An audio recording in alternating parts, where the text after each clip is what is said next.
50 years ago, 1975, a band out of Weirton, West Virginia, made waves in the music world. They called themselves Crack the Sky, and they should have been huge. Rolling Stone named their self-titled album debut the album of the year.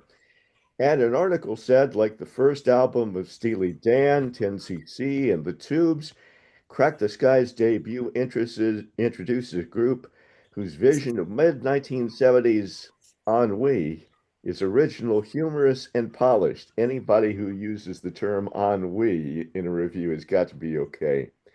And it had legs. Rolling Stone later said it was the 47th best prog album of all time in 2015. Crack the Sky, that first album, poppy, proggy, funky, some weird lyrics that were thrown in to grab the imagination. It was all there. And yet the album didn't sell for a variety of reasons.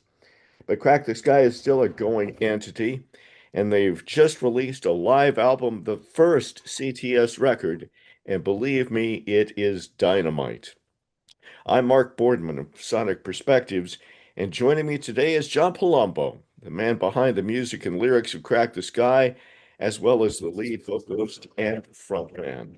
John Palumbo, welcome to Sonic Perspectives. Hi, thank you, Mark. It's good to be here, sort of. Wherever here may be. Yeah. So tell me, leading up to that album, how did Crack the Sky come to be, and how did you come up with that sound and the lyrics? Well, we loved the progressive stuff. We loved Yes, and we loved Genesis and King Crimson, and I think that we kind of geared ourselves into more of the progressive rock genre. And so we just, I wrote stuff that I thought was progressive, and the band was terrific, and just formed and sculpted it and made it happen. Now, were all these guys local at that time?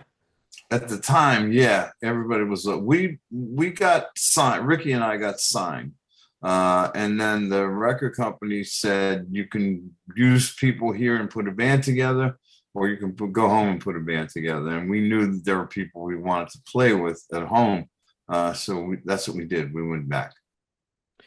And those were pretty fabulous players. They still are fabulous players, Yeah, but yeah, you've got a really wonderful rhythm section. Rick yeah, Kowski is still on guitar. So yeah. you've still got the basis of what was there 50 years ago.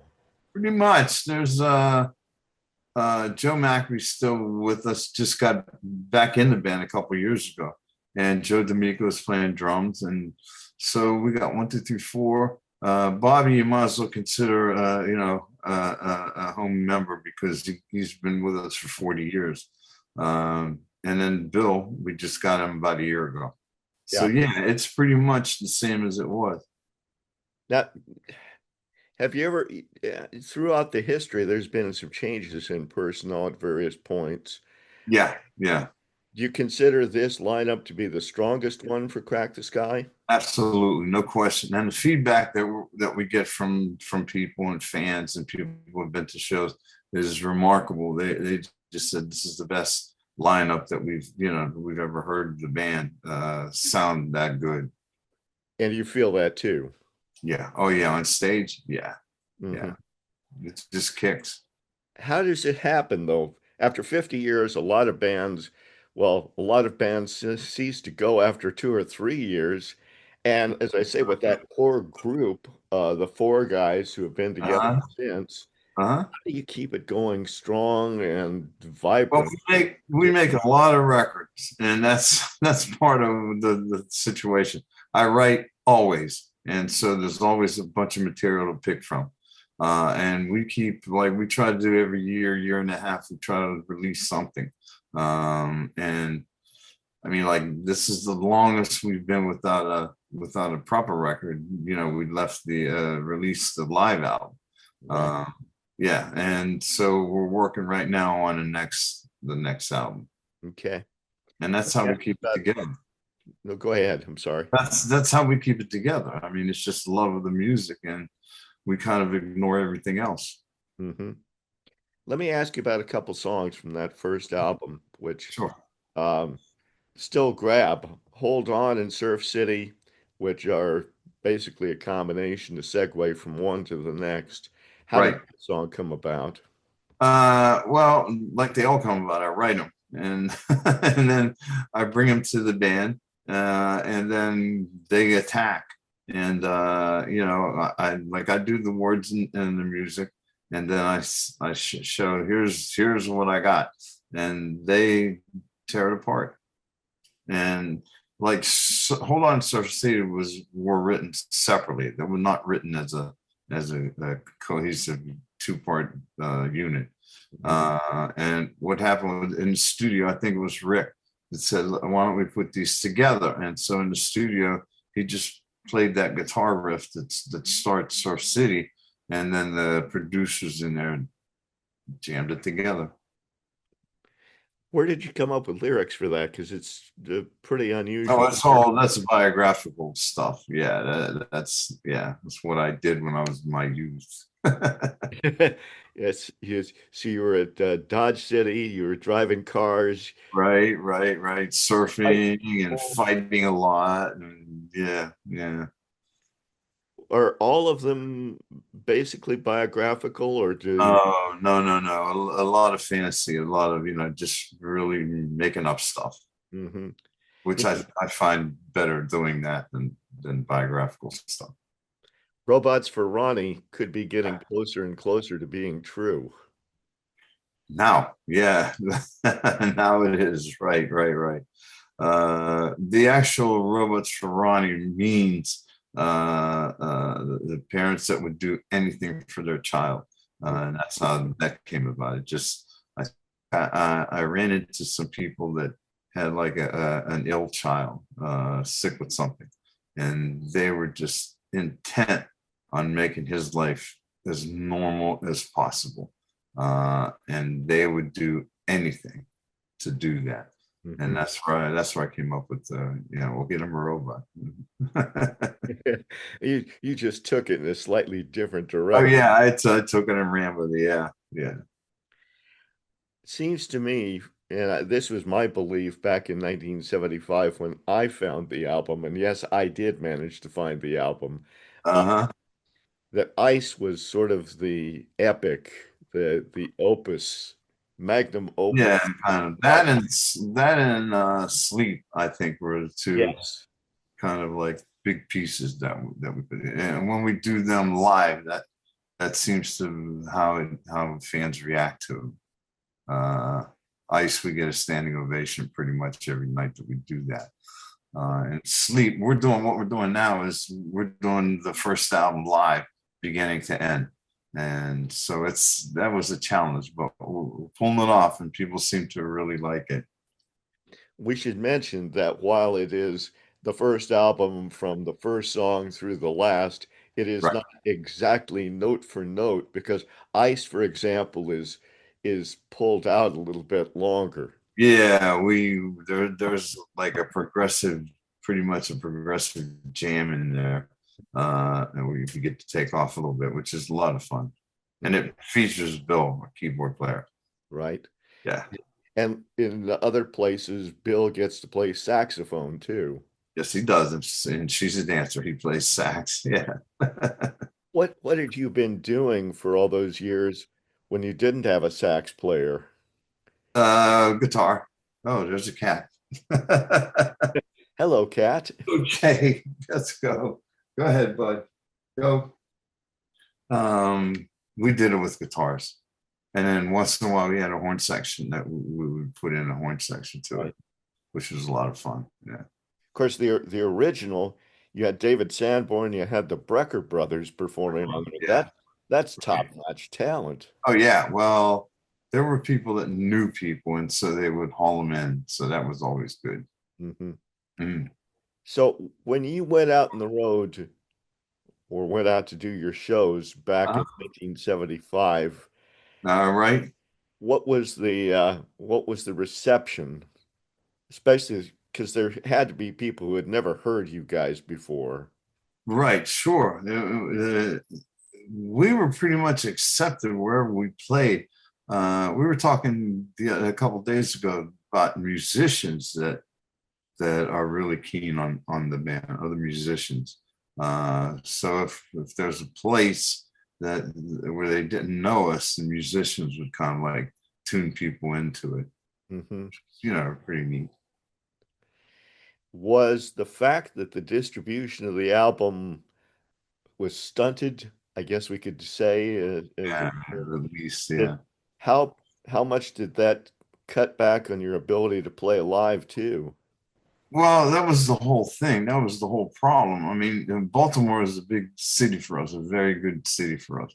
Right. And how that came about was we would, the album came out, and then the record company actually had records in the store and had promotion people on it, and all at the same time. So, which never happened again. And that's why Baltimore broke through, the record broke through there first. But what happened to the rest of the country? Well, parts of it really know and really love the band. I mean, that's interesting to us. Like Cleveland, Pittsburgh, Buffalo, Rochester, pretty much the East Coast, East.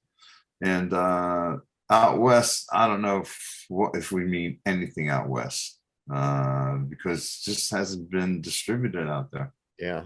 Yeah. Mm, That was a record company snafu. yeah, yeah. They were new, so they didn't really know what they were doing, which is really upsetting. Were you getting any kind of feedback off the Rolling Stone review? Were you getting people saying, "Hey, where's this album? We've got to get this album and listen to it." Yeah, I'm sure we did. Uh, what happened to me was my ego went through the roof because they wrote a really nice thing about me in there, Yes. and I was really hard to get along with during the first album. Yeah, I was a real pain in the ass. Ego took over, Well, but I've calmed down. So I have to tell you that back in 1975, after I read the review, I had uh, to go to a record store and special order the album, oh get it in Bloomington, Indiana, because wow, it was nowhere to be found. where are you located? Indiana, Oh, okay. So that's where you had to find it. Okay. All yeah. right. Yeah. Yeah. I had to go to a record store and order it. And then when it came in, Uh-huh. I told the record store guy, here, let's put it on. I've never heard it, but let's put it on and see what happens. Oh, that's great. Thanks for doing that. That's terrific. And they Yeah. sold like two or three more copies right then and there. They had the special order as well. Oh, great, great, great. It was interesting. So had you calmed down at all by the second or third albums? But Not you, second album. the second album, I was still a pain in the ass, and the third album I left. I just said I had enough.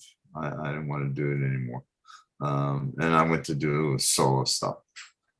There were creative differences. I wanted to do something totally different. I wanted to do a concept album Mhm. about the mounted police, and everybody said, "No, you can't do that." And now that I think back, it's I don't know what I was thinking. Well, I do know. We went to Canada to play, and I saw Mounties, and I couldn't believe that they were still functional and Yes. they're still around. And so that knocked me out. And I said, okay, I'm going to do a whole album of Mounted Police and just put it together as a concept. Record company said, "Are you crazy?" So that one there went that idea, and I said, "Oh yeah, well then I quit," and that was it. But And I left for a year, maybe two, almost 2 years, I think. right. Yeah, because But yeah, Rangers at Midnight still came out of mhm, that yeah, where the yeah, end. they allowed me to do that, right? Yeah, It was that along the lines of what you were planning if it were an entire concept album? yeah, that was actually one of the songs that was going on there. Yeah, yeah. Mhm. So what happened? Were you sort of dragged into writing other songs that you didn't feel were fitting exactly? You mean before I left? Yeah. Yeah, they wanted a single, obviously, because record companies wanted that at the time. And so I was writing and not really keen on what I was doing. And, I just said, this is not really what I signed up for, and moved on. Yeah. What is your assessment now of the Animal Notes album? Oh, I think it's a good album. I think it's terrific album. I mean, I was there for that, so of course I think it's good. The Well, I when I left was I Safety and Numbers. Hmm? I wondered, since it wasn't your original concept, if it was still something you look back on and say, yeah, that was a pretty good album in spite of Yeah, it was just songs put together like a regular album. Yeah, with not a concept. And then when I left, I was not part of Safety and Numbers, except I wrote three of the songs. Otherwise, I was not part of that. although you later went back and Yeah. re-recorded with your vocals. Yes, I did. Yeah, the record company then and producer friend of mine said we should really do this. And I said, sure, it'd be fun. So we did that. Hmm. Mm, How did you think it worked? I don't know. I don't know because if you judge it on sales, it didn't work. But again, there's, the mechanics of selling that stuff was like not in place. It was still the same record company because Yeah. I was still tied to them. Yeah. Well, one of the things that I wanted to ask you about was a little bit more about the core group. Okay, sure. One of the debates that is going on in the rock world, especially progressive, is Uh-huh. what makes a band. For example, you've got Kansas that's out in the road doing lots of shows. Right. And And now, is it real Kansas or is it just a couple Kansas people? I don't know. yeah, or yes, they have Yeah, a I guitar guess. Fantastic. Yeah. now, and everybody else is not original. Yeah. I heard John Anderson and the Band Geeks, which Yeah, is just a tremendous Yes. I mean, they sound like a Yes clone, yeah, you know, because his vocal, of course. Yeah. So pretty. you were asking me what? I'm sorry. We got sidetracked. No, no, that's and pretty impressive for an 80-year-old guy to be hitting those notes. Oh my, yeah, he can do it. That's for sure. So Yeah. are the band geeks and John Anderson more yes than the band yes? No, I think they in my opinion they're as good as the band Yes, but it's still not Yes. I mean, it's John Anderson and a bunch of players Hmm. who are very good Right. and who can mimic Yes tremendously. But it's not Yes. It's kind of like tribute bands. Drives me crazy. Well, of course, the question is what becomes a tribute band if you've only got one original member? Yeah, well, you say you're a tribute band, so you're paying homage to to Kansas and Foreigner and those guys, where there's only one member, if that, in there, and that's what makes a tribute band. You have to advertise it as such, and Right. they're killing us on the road. I mean, they'll play places where we should be playing, but Mhm. they play a lot cheaper than us. Right. I have a great story in the place up in where was it? Pennsylvania, up in Pennsylvania somewhere, and the guy went to the owner of the place and said, "I have Skunk Baxter, to touring, and I'd like to get him in your place." And the guy said, "Why?" He said, "I have a Steely Dan tribute band that I can get a lot cheaper, and they'll fill the club anyway." Hmm. So it's that kind of stuff that makes me nuts. It's just like, okay, that's a new thing. It used to be disco, and now it's tribute bands. Either one is the bane of our existence. Right, right. Does Does that make you feel better about what you guys are doing since you're still Yeah. basically the same band? Throw in, Yeah, it makes me feel, that we're honest and, about presenting the band. I mean, it would be the same thing as if there was one or two Ricks or Joey, or Joe. Uh, no, that would not be Crack the Sky. no. And And these guys are going out with the name intact, which is just bizarre to me. it, People love it though. I mean, people really like it. I don't get it. I mean, if I wanted to see Queen, I want to see Freddie Mercury. I don't want to see some guy mimicking him. That's me. no, I think that's a lot of people actually are Yeah, what they're kicking out money for, yeah, yeah. especially the amounts of money that they're still asking for to see those bands. Right, That's right, right, hot. right. Yeah, yeah. They're doing okay. Yep. Yeah, yes, they are. They're doing very okay. Yeah. Right, right, right. Are there bands that you would pay to see right now, though? Well, that's a good question. Proper bands or tribute band? Well, let's go with proper bands first. King Crimson, I would pay to see. Uh, Which iteration? Pardon me. Oh, the new one with Tony Levin and Bruford, those guys. Hmm. Uh, and Adrian Belli. Yeah. Um, yeah, them and who else is out there? I mean, a lot of bands are out there, but I mean, ZZ Top, I would pay to see, even though one of the guys has passed on. Right. Not many, honest to God, not many that I would be interested in seeing. Mhm. If Elton John came out of retirement, I would go see Elton John because I thought he was just wonderful. Mhm. Uh, Try to play his songs and drove me crazy. His chord progressions are insane. Yeah. Yeah, so I sat down at the piano and said, "Oh, I can do this," and no, I couldn't. Well, what about tribute bands? Are there any that you would pay some money to go see? No, no, no. Doesn't oh, I would go see Steely Dan because they're not a tribute band.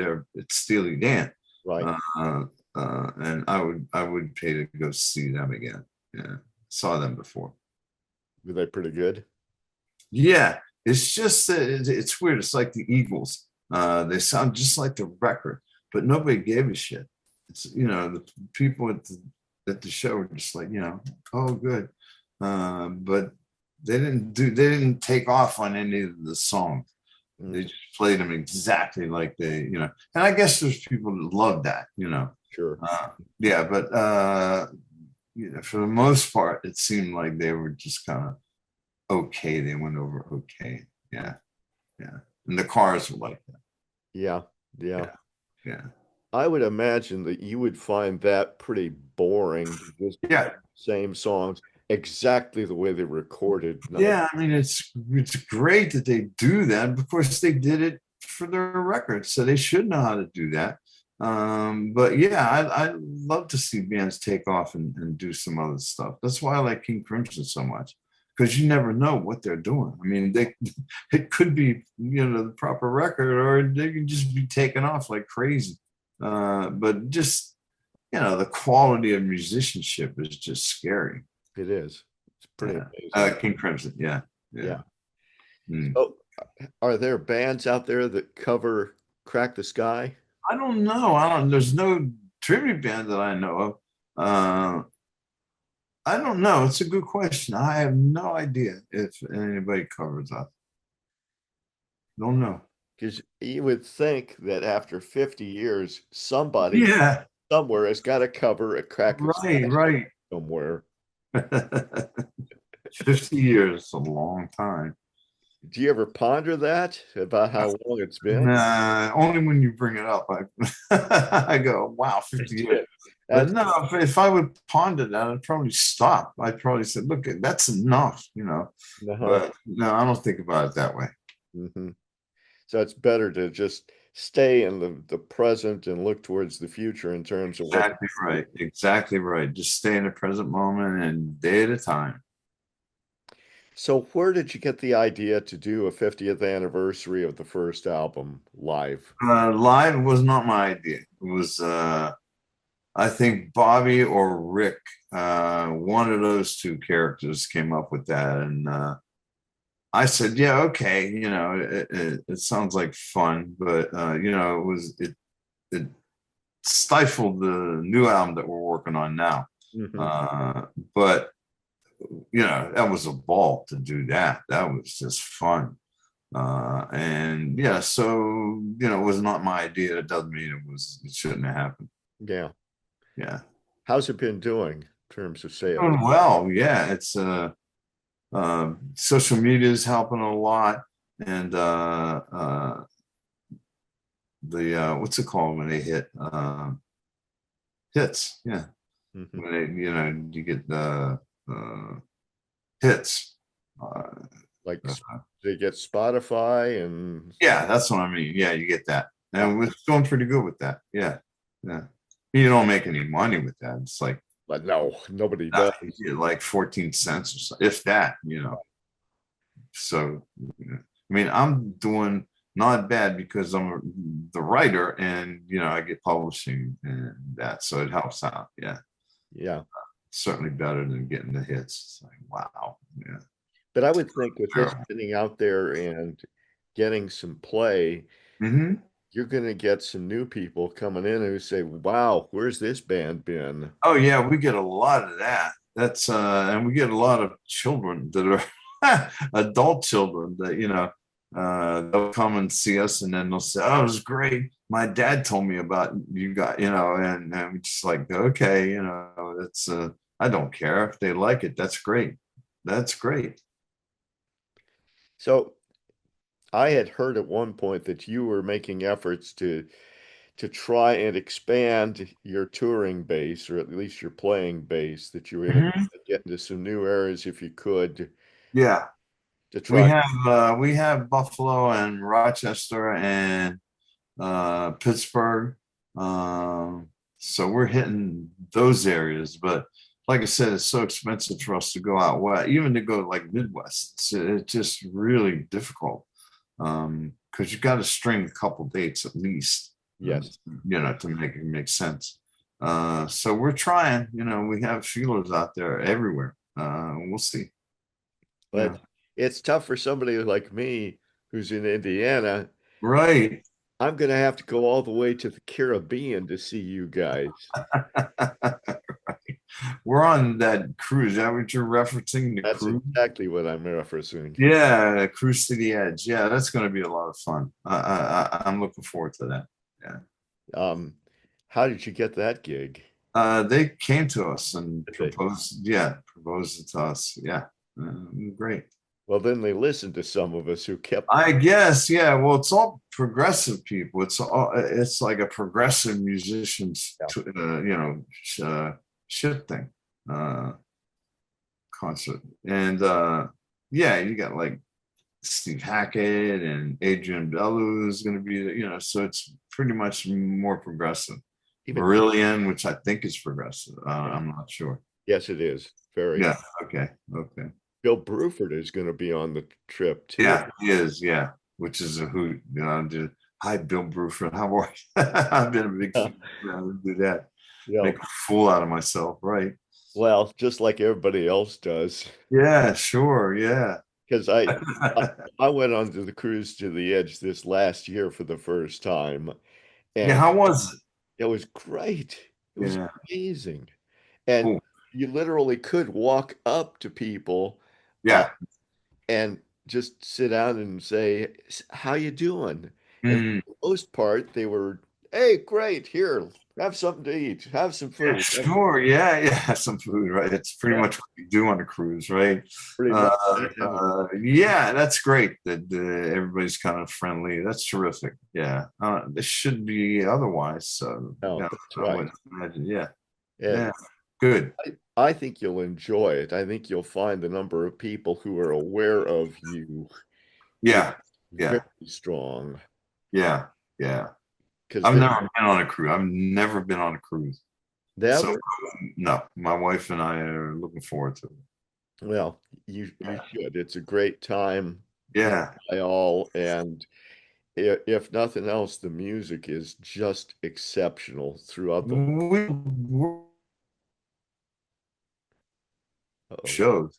And you know, one's in the auditorium and one's, you know, in what they call a club, the way they have it, you know, situated.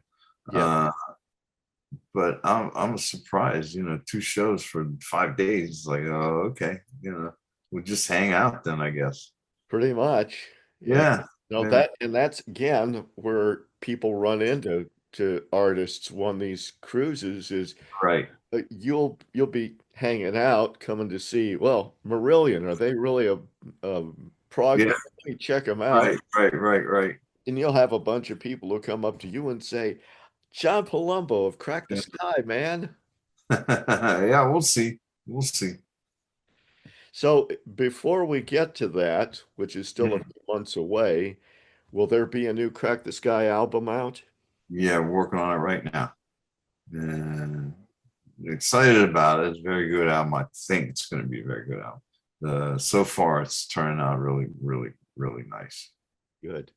Yeah. And kind of musical reference point that we can look at. Honestly, gee, I don't know. I think it's just, you know, it's more progressive. I'll say it that way. It's Okay. more progressive than a lot of stuff, because we just kind of like cut loose a little bit more than usual. Yeah. That should be fun. Yeah. Oh yeah. Yeah. Sure. Yeah. What about if this has been a success doing the first album live? Have you thought Mm. about doing the same thing with Animal Notes?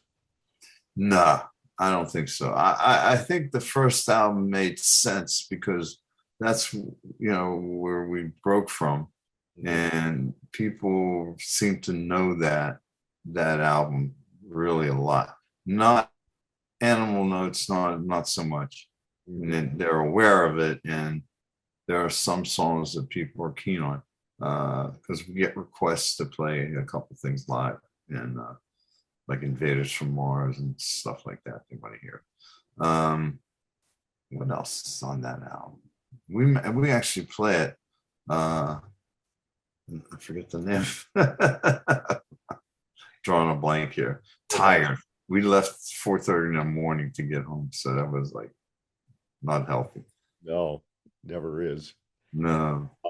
What are you playing when you do live now, besides playing the first album straight through? What else are you playing? Oh, we play a bunch of stuff because we're 2.5 hours. The show's 2.5 hours. So we play a bunch of stuff from White Music album, Skin Deep and Hot Razors, you know, like that. Sure. And stuff from Ghost because it's progressive. There's a song called Go, and yeah, and a song called Zoom. And so those are we're able to take off on, sneak them in, you know. Well, it's We a play acoustic.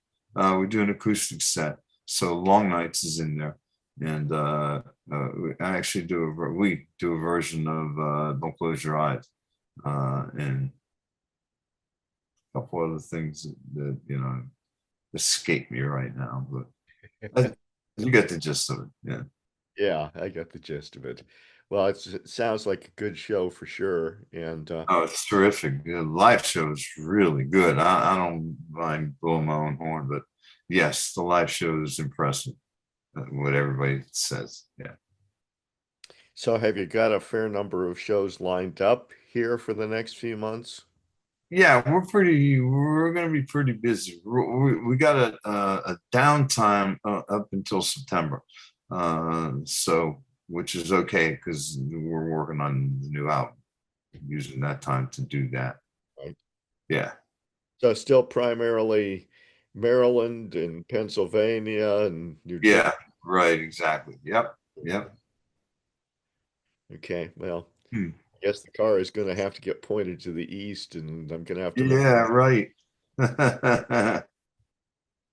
Well, John, it has been a pleasure to talk with you.